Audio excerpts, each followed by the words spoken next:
In this video, we look at how to deploy a compute cluster in Virtuozzo Infrastructure Platform. To do this, we select Infrastructure over here on the left, and then Networks. Here on this screen, we click Edit.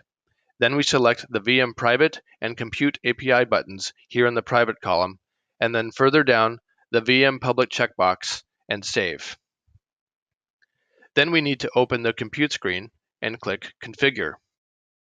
In the Nodes section, we make sure the network state of every node is configured, and we click Next. Here, where we need to specify the gateway for the external virtual network and enable or disable IP address management, we provide the required details for the external network.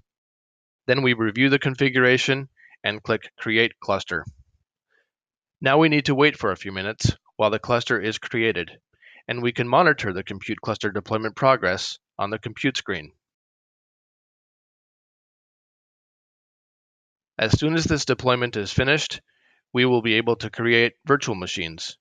We will show how to do this in the next video. Thank you for watching.